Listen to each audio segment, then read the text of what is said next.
Coming up on this episode of PressThis, we talk about new WooCommerce extensions and more.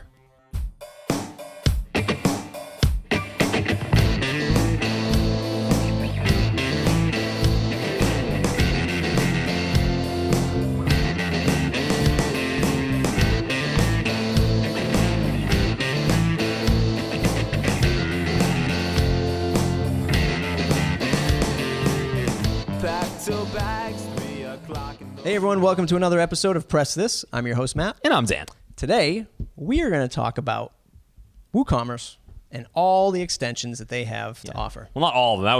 That would be a long thing. I wanted to talk about some of the new ones. So what is PressThis? If you guys are new to the show, PressThis is sort of like your weekly look at some WordPress plugins, solutions that you may need for your business or just for your own development purposes to sort of make WordPress run better. Mm-hmm. And we do talk a lot on this show about e-commerce. We talked about WooThemes last week. Mm-hmm. So we kind of wanted to return there again.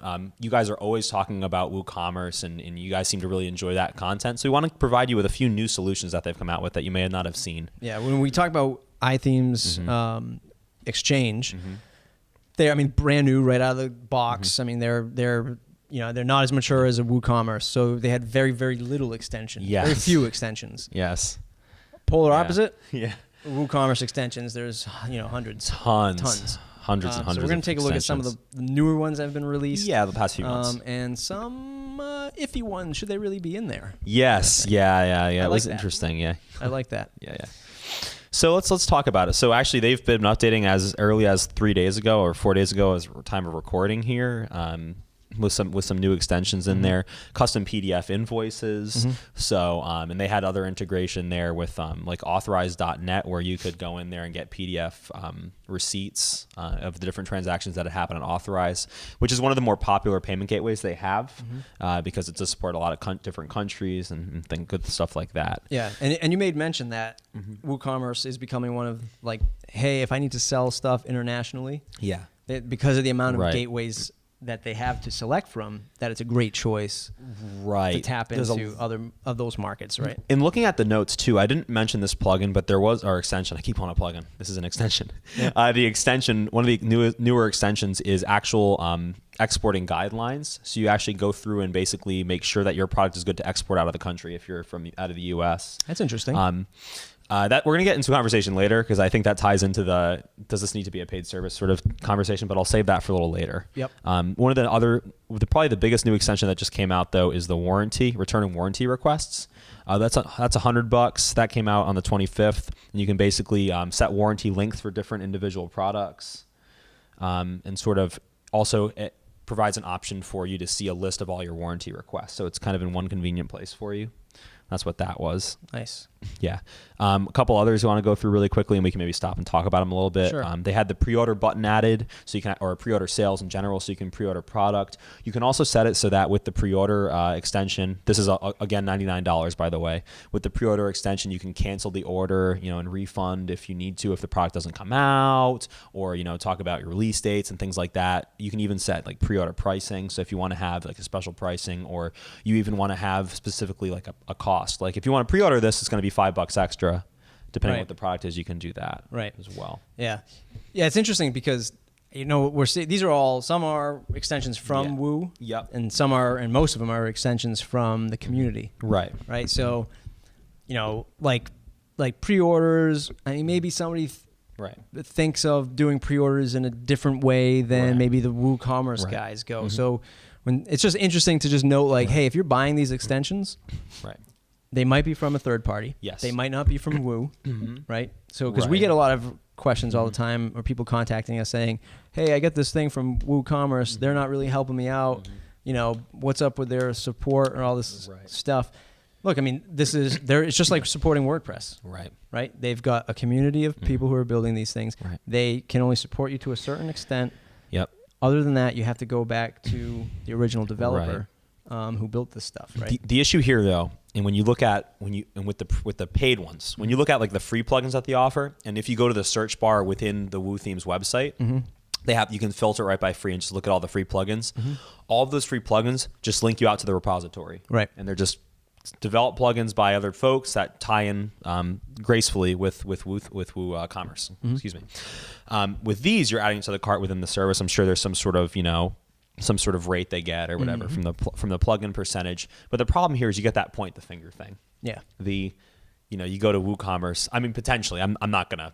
I don't know what the conversation looks like. I don't work for WooThemes, but you potentially walk into that situation where it's like, well, no, this guy told me this and this guy told me that. Right. I know that in my personal experience with like the Headway themes, there are certain plugins there that are developed by other folks, and when you go to the product forums, Headway will say, well, no, contact these folks, and then when you contact the folks that originally designed it, they say, no, well, this is that's probably a problem with Headway.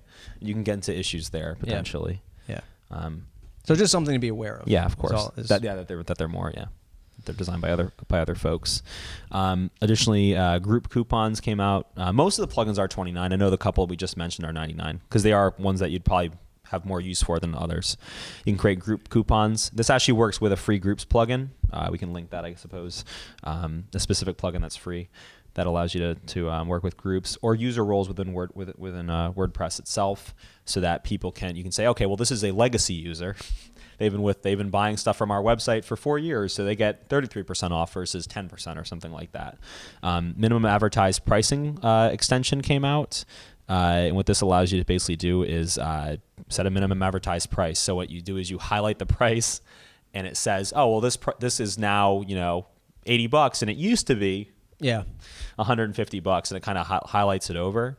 One note I wrote here, and I guess this is a good time to bring it up because I noted it here, is do you like or dislike the number of extensions they're adding, or do you think that some of the stuff should be kind of included in the... Yeah, I mean, it's sort of that same kind of, along the lines of that same kind of discussion. It's like, okay, so we're going to have these little plugins which are really in the back end just little tweaks to maybe like the UI or like, hey, it crosses off the price and puts another price. Right. I can understand why.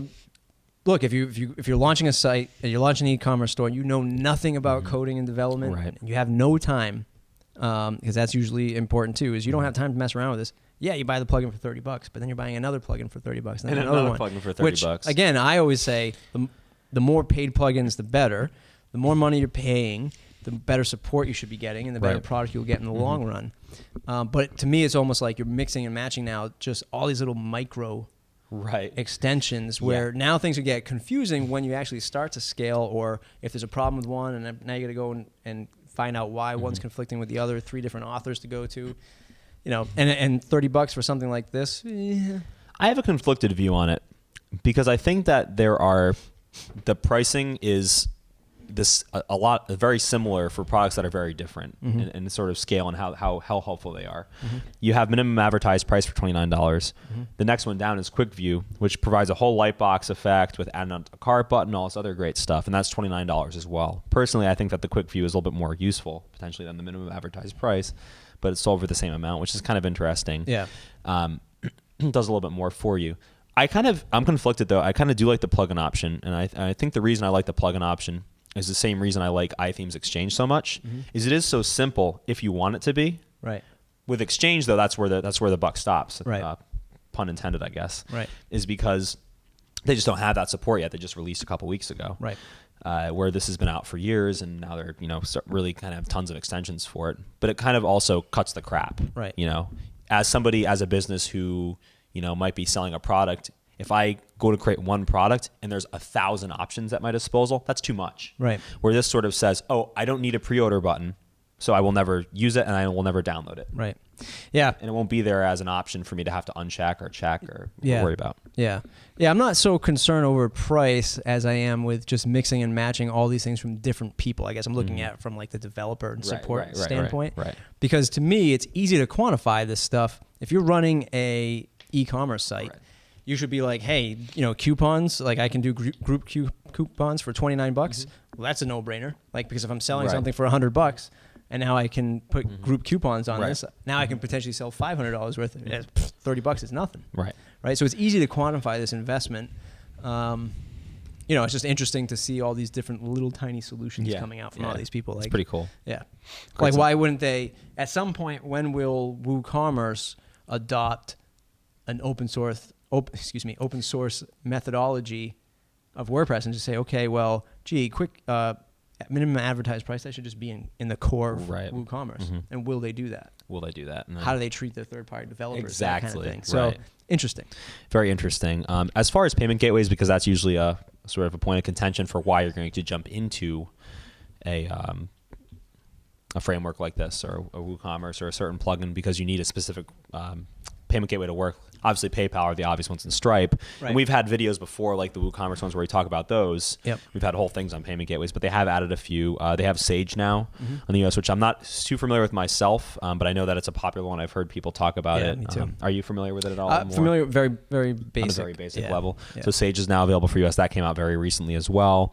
A lot of different plugins like that. Interestingly enough, the UK has a ton of options, and looking and researching it, but almost all of them are free. Plugins provided by other folks, which is interesting. Yeah. Different Very economy, interesting. I guess, out there. Yeah, I guess. Where US, everyone's $49. Yeah, exactly. Pretty crazy. But they've kind of tweaked. They have a few different options for Amazon payments that they've kind of been tweaking and adding updates to. Of course, PayPal Pro, and all those good ones are there as well as before. But now Sage has been added too if you're working out of the US. Tremendous stuff. There's another good blog post that they recently put out, which is I'll put in the show notes as well. They talk about sort of the growing e-commerce market throughout the world. Right. Looks like America is still Beautiful. America still in the lead, but they're talking about stats of $1.2 trillion worth of e-marketer estimates. It's crazy stuff. So definitely a great blog post to look at and say, a few things is, hey, one, this is some serious stuff. Right. You can run some serious business off Right. of this. And two, you better take it serious. Yeah. Because I talk to a lot of folks all the time who are like, yeah, I want to put some stuff online. I don't really care if I sell it. And then they make that initial investment like, oh, this isn't really working for me. Well, you have to make it work. You know? And you have all the tools available at a cost that is ridiculously low in the grand scheme of things. So fun stuff. Yeah, and if you did have kind of reservations about using WooCommerce in the past, maybe last year, maybe you're catching up on this again, and now there's a great extension for you here that was kind of like is now the jumping point to I need to be a part of this system because it is a really cool system. There's a lot going on. It is a lot more dense than some of the other because there are just so many options available to it, which is nice in a way, but also can be kind of a detriment. The only other call out I want to have, because I think it is a really nice extension, is the URL coupon, because we didn't touch upon it earlier. The URL coupon is great. Basically, you can create a link now with this plugin. So if you have like a banner ad on another site or something like that, you want people to go there, with a discount code, it'll take you right to the cart of your website with the coupon code applied and everything like that, which is really cool. Tremendous. So let us know what extensions you're using in WooCommerce. What extensions do you think need to be built that you're looking for that haven't been built yet? That'd be interesting to hear. Go ahead and hit subscribe on YouTube. We want to hit 10,000 fans. We're just north of 1,300. So we got a few. So we got a little while ago. A little while ago, but we hope that you can help us get there. SlocumStudio.com/subscribe. Join the mailing list. Let us know, guys. Let us know what you want to see. Thanks a lot. Thanks a lot, guys.